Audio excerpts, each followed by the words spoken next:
내 거 하자 이런 노래도 있습니다만 이번 경우는 네 거 하자입니다. 내 거가 아니라 네 거. 내 걸까요? 네 걸까요? 내 거 같은 네 걸까요? 네 거 같은 내 걸까요? 누구 걸까요? 이게 이번 재판의 쟁점입니다. 이번 수사의 쟁점입니다. 어제 남욱 변호사 재판에 입장했습니다. 그 모습 보시죠. 진술 신빙성 문제 제기하는데 어떻게 생각하십니까? 대장동 최종 결정권자 누굽니까? 천화동 1호 실소유주 누구라고 생각하십니까? 이재명 대표에게 공식적으로 CR도 안 먹힌다는 발언의 내용은 뭔가요? 밑에 사람이 알아서 다 했다는 것에 대한 배경 설명 좀 해주실 수 있을까요? 밑에 사람에 해당하는 사람들은 누군가요?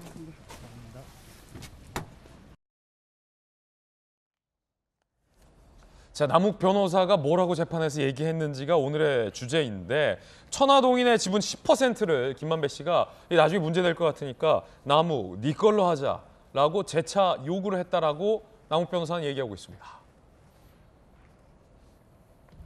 남욱 변호사 천화동인 1호 실소유주 이재명 측 지분이다. 앞서 얘기했죠. 김만배 씨는 내 몫이다, 내 거다 이러고 있는 가운데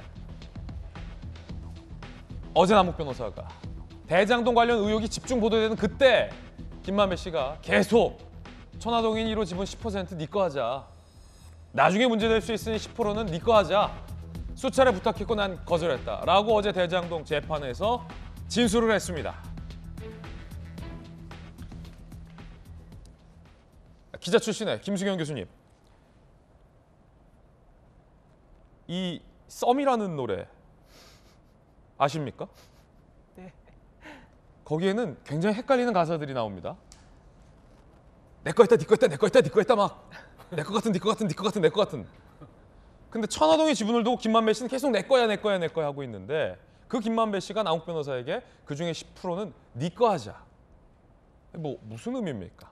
그렇죠. 내 거 아닌 내 거 같은 내 거인 듯한 도대체 이 천화동인 1호의 실소유주는 누구인가가 지금 재판의 가장 큰 쟁점으로 떠오르고 있는데 김만배라는 사람이 당초 이 사업에 투입된 경위를 보면 어쨌든 이 정치권이나 공무원 쪽으로 좀 줄을 대는 일종의 브로커 역할로 이 사업에 투입이 된 거거든요. 예. 그런데 어떻게 보면은 사업에 그런 브로커의 목적으로 투입된 사람이 지분이 너무 많은 거예요. 가장 많은 지분을 갖고 있는 거예요. 이게 상식적으로 좀 설명이 안 되다 보니까 분명히 실소유주 논란이 나올 수밖에 없죠. 사실상 이름만 김만배로 되어 있지 실제 소유주는 다른 사람이지 않겠냐라는 논란이 나올 거라고 예상을 한 것 같아요. 그렇다 보니까 내가 지금 너무 많은 지분을 갖고 있어서 의심을 살 수 있으니 남욱 네가 10% 가지고 있는 걸로 하자. 이렇게 이제 계속 회유를 한 것이죠. 명의만 네 걸로 하자 이겁니까? 그러면? 그건 정확히 모르겠어요. 네. 실제로 돈을 주겠다는 건지 아니면 명의만 하겠다는 건지는 모르겠지만 일단 이 대장동 의혹이 불거진 다음에 한 얘기예요. 남욱 변호사 이야기에 따르면 김만배 씨가 문제가 될 수 있으니라고 앞에 전제 조건을 붙였다는 거 아닙니까? 이 사건이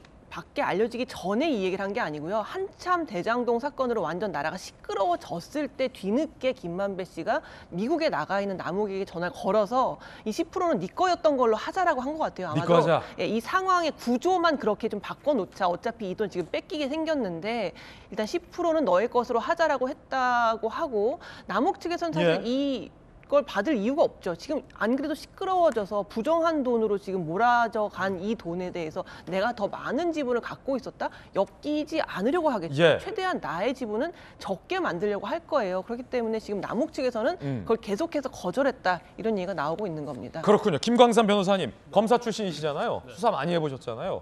검사는 천화동인 1호에서 이른바 대장동 일당의 지분 428억 원을 김용, 정진상, 유동규에게 나눠주려 하는 것 아니냐라고 의심을 하고 있고 이 중에서 정진상, 김용 몫이 이제 이재명 대표 몫이다. 검찰이 이렇게 의심하고 있는 건데 자 지금 그런 수사 진행 중인 과정에서 남욱 변호사의 이 재판 과정에서의 발언이에요. 김만배 씨가 나에게 10%네 거 하자 했다. 이게 어떤 의미가 있습니까? 김수인 교수가 이제 정확히 설명을 잘 했어요. 그러니까 지금 거의 이제 4천억 이상을 화천대유, 천화동 화천대유 자회사인 천화동인 측에서 가져갔잖아요. 1호에서 7호까지 있단 말이에요. 근데 천화동인 1호가 그 중에 1,200억 이상을 가져갔어요. 예. 가장 많이 가져간 거죠. 근데 가장 많이 간 소유주가 김만배다. 근데 김만배가 한 일이 뭐가 있죠? 사실은 정영하고 남욱이 이 돈 막 투자하고 설계하고 위험 감소하면서 했기 때문에 네. 실질적으로 가장 많이 가져갈 사람은 남욱이나 정영학이 맞거든요. 그런데 김만배는 중간에 또 이거 그냥 온 게 아니에요. 중간에 끼어들었어요. 그래서 로비를 하고 인허가에 뭐 개입을 하고 했으니까 거기에 대한 대가로 가져간다 하더라도 적게 가져가야 하는데 가장 많이 가져가는 천화동 1호의 소유주로에 있단 말이에요. 내 거. 그렇죠. 그러면 당연히 의심할 수밖에 없죠. 예. 뭐냐면 발을 얹기는 했는데 수저를 얹기는 했는데 그러면 자기가 한 만큼 조금 가져가는데 어떻게 보면 자기가 한 일보다도 훨씬 많은 수익을 가져가게 되는 거거든요. 그러면 당연히 천화동 1호가 누구 거냐 예. 그런 문제가 될 수 있을 것 같으니까 만약 이게 정말로 자기 거다고 하면 끝까지 자기 거다면 문제가 없죠.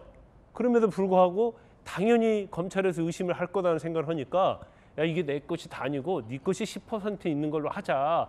그렇게 이제 회유를 하는 거예요. 근데 회유한 시점이 작년 9월이단 말이에요. 경선이 한참 진행되면서 이게 이재명 천화동 1호가 누구 거냐에 관해서 굉장히 논란이 있을 때거든요. 예. 그래서 일단 이제 남욱의 어떤 진술 자체가 어떻게 보면 약간은 오락가는 측면도 있지만 굉장히 이제 신뢰성이 있는데 이제 검찰이 남욱의 어떤 신뢰성을 이제 추적하는 과정을 겪을 거예요.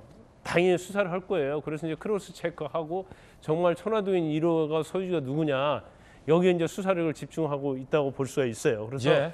이제 지금 나오는 여러 가지 언론 보도 또는 재판 과정을 보면 이제 김만배가 어떠한 이제까지 한 말을 바꿀 가능성은 별로 없다. 결과적으로 어떤 이익이나 아니면 여러 가지 상황을 보면 이제 이재명 예. 대표 측과 오히려 재판이랄지 양형에 있어서도 이제 공동체가 됐다 이렇게 볼 수 있을 것 같아요. 그래서 아마 검찰에서는 더 이상 김만배가 검찰에 협조한다거나 뭘 폭로한다거나 이제 그런 기대는 지금 안 할 수도 있겠다. 저는 그렇게 봅니다. 그렇군요.